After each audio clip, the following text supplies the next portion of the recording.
Hey, well, I'm just gonna make a quick little breakdown video of my new tune Breakit, which is out now on all platforms. I think the best way for me to do this is just to play the individual parts of each drop and then just sort of talk about the arrangement. First thing that happens in the intro and sort of the main part of the intro is just this arpeggio sound, kind of plucky, speeding up, slowing down. I'm just gonna play the second half.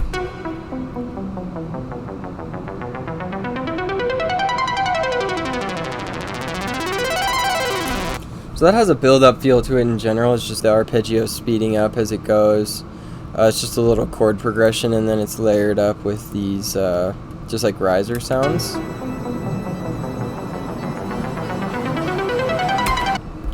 Pretty straightforward. So right here, it cuts away from that pretty much entirely and gets into just like a mini little 4-bar build-up. You can see it sort of pushes over. The drop is kind of expected to happen right here. And so I just had it continue to build up right there. It's a pretty easy trick to get a little bit of extra tension out of it. So here's everything that's going on right there.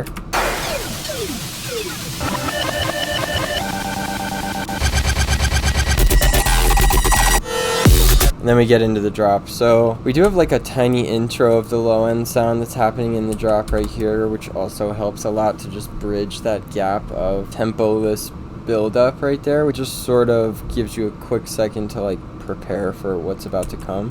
So let's go with the low end first. This sounds pretty rhythmic. You can see this is the MIDI file of it, which got bounced to audio at some point. It's just a single note. There is a pitch shift going on that gives it sort of a melody feel, but this is how a lot of my drops goes. I use a pitch shifter more than I use like trying to actually write a melody right there. I think it gives just like a more unique feel. So yeah, here's just the low end.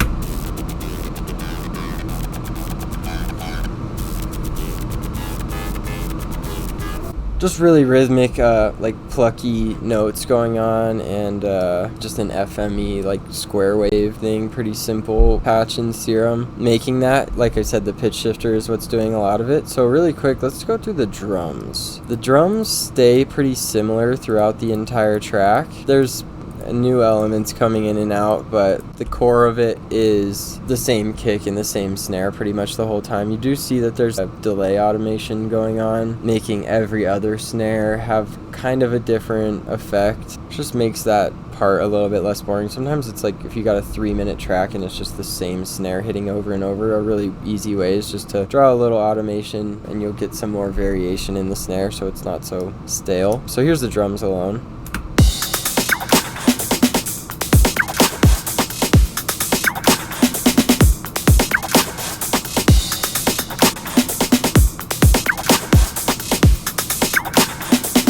A lot of little ghost snares going on and stuff that kind of carry this one.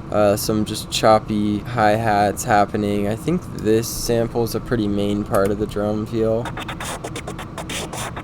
Just something a little unusual, so it's not just that pure hi-hat that we've heard like a million times. Just add in some kind of like hi-hat replacement sounds, as I usually have pretty good luck with that. And then let's just take a listen to the mid-range. This is pretty much just like guaranteed have a low cut in it. There's some swells, some like down lifters going on. Take a listen to this.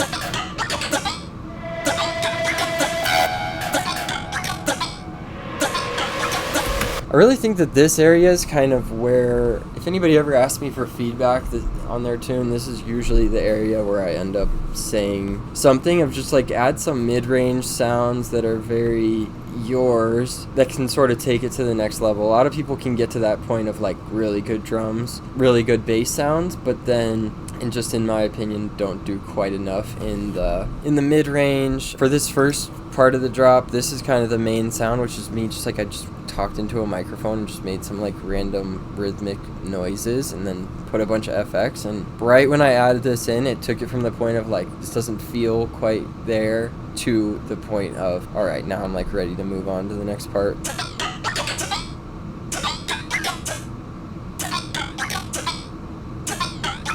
That's kind of the main thing for this whole first section of the drop. I'm just gonna play this part all the way through.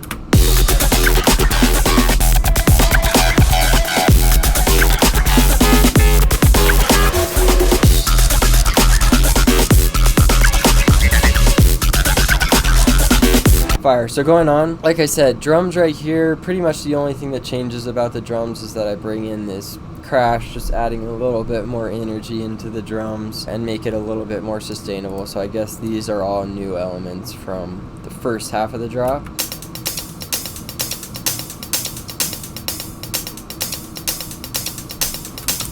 Just like busy up the hi-hats, and then the mid-range stuff changed completely.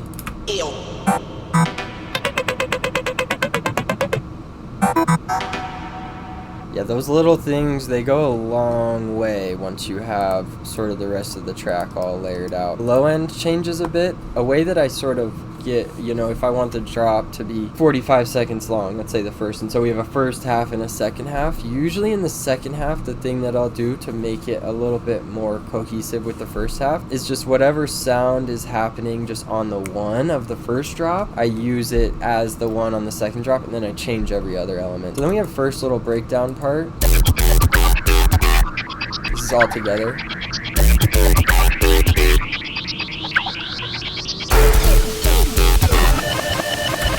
Really similar build-up feel to just what's going on like right over in this section before the first drop. A few extra elements, but I will say getting into the start of the second drop, we have like a totally different idea going on. And so what I did first was I just drew the drums up. The drums in the second half sound like this.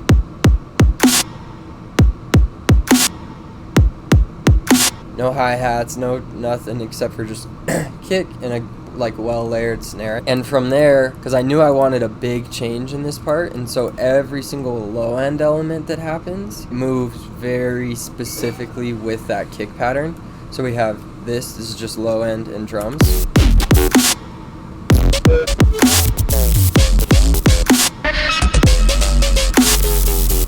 And then the hi-hat pattern comes back in right here.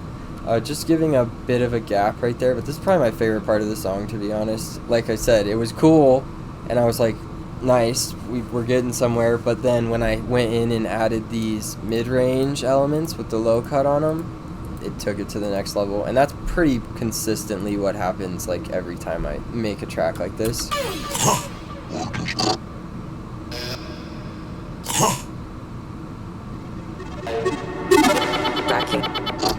That section sort of, for me, what separates like levels of producers, the ones that can really add in some cool melodic elements on top of their cool drums and bass part that are already happening. And so then this section right here, the last, pretty much the second half of the second drop, it's very similar to the second half of the first drop. I just dragged this whole part over to here, and that's a really common arrangement thing that I do, is just like intro, and then this section right here is unique, then this section right here is unique, then this section's unique, and then this section kind of is a callback to the second half of the first drop. If my arrangement looks something like this, that's probably the trick that I'm gonna do. I usually kind of feel like if I do just 4 completely different drop sections, I'm like, okay, this has no like cohesion. So I think that this arrangement trick does a lot for adding to kind of a more consistent flow. There's something at the end that you've already gotten used to,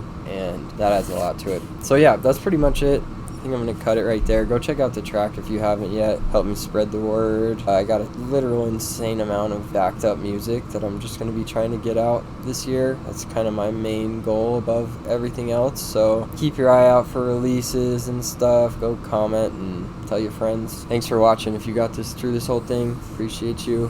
And I will catch you soon.